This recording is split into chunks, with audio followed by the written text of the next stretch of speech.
নমস্কার বন্ধুরা, কেমন আছেন সবাই? আশা করি ভালো আছেন। আমাদের এসএস ফ্যামিলি কিচেনের তরফ থেকে স্বাগত জানিয়ে আজকে আমি বানিয়েছি শাহী পনির। বন্ধুরা, পুজো তো প্রায় চলে এসেছে। আমি পুজোর জন্য স্পেশাল একটা রেসিপি বানিয়েছি, শাহী পনির। শাহী পনির আমি পোলাওর সাথে সার্ভ করে নিচ্ছি। চলুন রেসিপিটা দেখতে থাকুন। এখানে 2টো ব্লক পনির নিয়েছি, আর নিয়েছি এখানে 10-12টা কাজু বাদাম গরম জলে ভিজিয়ে রেখেছি। আর নিয়েছি বড় চামচের 1 চামচ চারমগজ, আর বড় চামচের 1 চামচ নিয়েছি পোস্ত। পনিরটাকে আমি চৌকো চৌকো করে কেটে নিচ্ছি। বন্ধুরা, ভিডিওটাকে স্কিপ না করে পুরোটা দেখবেন। ভালো লাগলে একটা লাইক করবেন, কমেন্ট করবেন, আর আমার পাশে থাকবেন।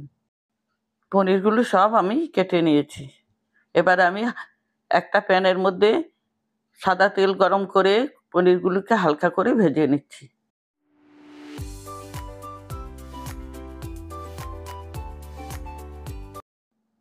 পনিরটা ভেজে নিচ্ছি। এই পাশে আমি কাজু, পোস্ত আর চারমগজটাকে মিহি করে বেটে নিচ্ছি।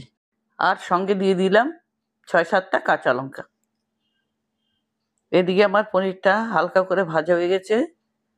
একটা সাইড করে আমি আর বাকি পনিরটাকেও দিয়ে দিচ্ছি। হালকা ভাজা হয়ে যাওয়া পনিরগুলোকে উঠিয়ে নিচ্ছি।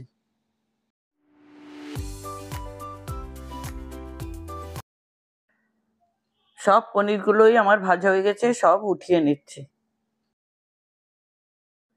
এদিকে আমি 1 ইঞ্চি আদা নিয়েছি, সঙ্গে 2টো পনিরের টুকরো দিলাম, আর টমেটো দিয়ে আমি এটাকে পেস্ট করে নিচ্ছি। এই পনিরটা দেওয়ার জন্য গ্রেভিটা স্মুথ হবে। এখানে দিয়ে দিলাম আমি দারচিনি, 3টে এলাচ, আর 3টে দিলাম লবঙ্গ, আর একটা তেজপাতা। মশলাটাকে ভেজে নিয়ে আমি টমেটো, আদা আর পনিরের পেস্টটা দিয়ে দিলাম। প্রথমে টমেটোটাকে ভালো করে কষিয়ে নিচ্ছি।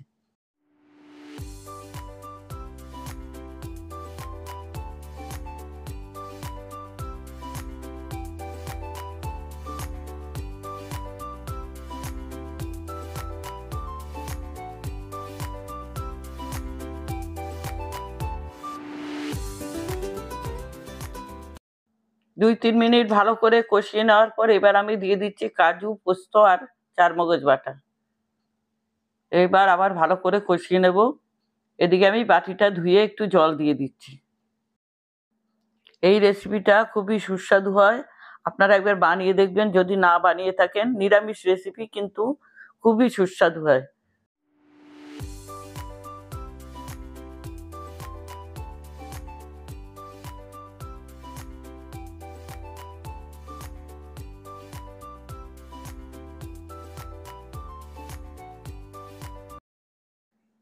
মহাসপ্তমীতে আপনারা এই রেসিপিটা বানিয়ে নিতে পারেন, আর সঙ্গে পরোটা, লুচি বা পোলাওর সাথেও সার্ভ করতে পারবেন।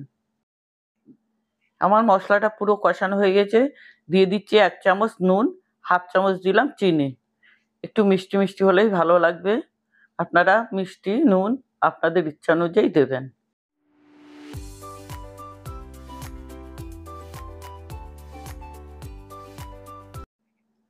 এবার আমি দিয়ে দিচ্ছি 2 কাপ দুধ।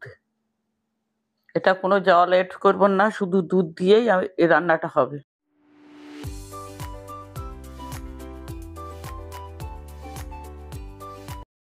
গ্রেভিটা একদম ঘন হবে না, একটু ঝোল ঝোল থাকবে। ঝোলটা ফুটে যাওয়ার পর আমি এবার দিয়ে দিচ্ছি পনির। পনিরটা দিয়ে দেওয়ার পর আমি 4-5 মিনিটের জন্য ঢেকে দিচ্ছি।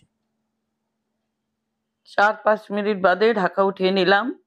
ঝোলটা এখন অনেকটাই ঘন হয়ে গেছে। আর এবার দিয়ে দিচ্ছি আমি 1 চামচ গরম মশলা।